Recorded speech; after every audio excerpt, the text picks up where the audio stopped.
I work really hard. Everyone that goes out there and is delivering you food or delivering you goods, they're working very hard. Meet Brice Sofer. He's delivered food for Uber Eats off and on for the last 6 years. And since the pandemic began, it's become his full-time job. When you order food, you're ordering it because you don't want to go outside. The weather's probably terrible. You're getting someone to bring it to you, either by bike or by car. In both cases, it's very tough. During the last year, we've all come to depend on delivery of food, groceries, pretty much everything. We've become accustomed to having things arrive at our door. But the reality is that people who do that work take risks so we can stay home. Makes me wonder how the pandemic has been for them. The jobs changed during the pandemic. There is always the stress of possibly contracting coronavirus. We're often in restaurants where it's pretty tight at busy times. There can be a lot of couriers all bunched up together. Almost as soon as the pandemic began, delivery workers were among those deemed essential. But around the same time, something else happened to them. Something you might not know about. Uber cut our pay by half during the pandemic. I've felt that it's a lack of respect from the company.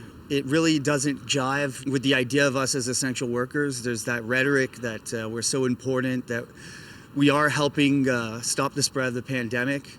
But the result has been that I've just had to work longer and harder. Are you saying you don't feel essential? I feel expendable rather than essential. Uber admits they did lower base fares during the pandemic, but they say they now pay extra for the time couriers wait in restaurants and the distances they travel. They also made the system more transparent. Workers now know exactly what they'll make for a delivery and can choose not to take it. Still, many couriers say they're making a lot less than before. Meet Jennifer Scott.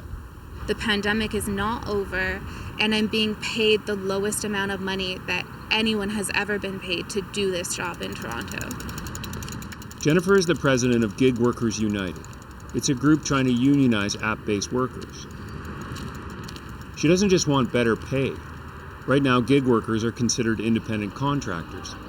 She wants them to be employees instead and have all the benefits that go with that. And Jennifer believes now is the time to push for change. It is important for us to recognize that the pandemic has made it easier for other people to see the value of what we're doing, and it also makes it a little bit easier for us to connect with each other. Because as gig workers, when we're out on the road and we see each other, we're like, oh wow, I see the sacrifice that you're making. I understand why you're out here working. I am too. In 2016, Statistics Canada estimated there were around 1.7 million gig workers in the country. But that number seems to have gone up during the pandemic. All you have to do is look outside. You might see someone like Houston Gonsalves. He's 34, and he's worked for Skip the Dishes for the last 2.5 years. Doing this job in a pandemic, it's difficult because you don't necessarily feel safe at all. Houston says for him to even earn minimum wage during the pandemic is a challenge.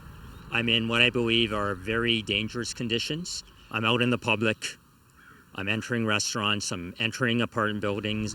And at the end of the day, my concern going home is I live with my elderly parents. So I don't know if I've brought back COVID back to the house. There's always that potential. And at their age, it's stressful. As a result, I limit my hours and I limit the amount of income I can make. If Houston doesn't work, he doesn't get paid. It's that simple. There are no sick days for independent contractors. And I talked to one courier whose identity we've protected, and he told me how during the pandemic he made one of the toughest decisions of his life. If I don't go to work, my rent doesn't change. My bills don't change. So during COVID, I have gone to work with symptoms of the virus because I don't have paid sick days. And I probably seem like a terrible person right now. It's a terrible choice to make. I resent that I'm made to make that choice. I feel it's so unfair. I wish I didn't have to. He told me that he knows other couriers that have made the same decision.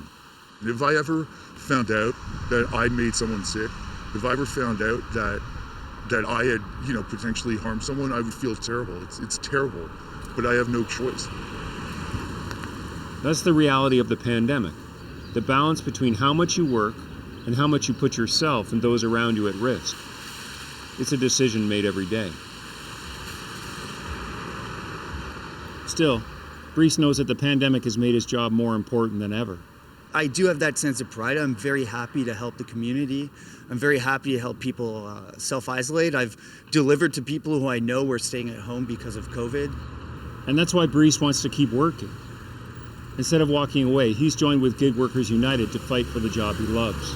And I'm going to stick it out. I'm going to stay until we win the rights that that we deserve, that we all deserve, until we can come together collectively and we can sit at the table with the boss, look at each other as equal, and get the rights that we need. Perhaps one of the things we can learn from this pandemic is to take better care of those who keep us safe. Nick Purdon, CBC News, Toronto.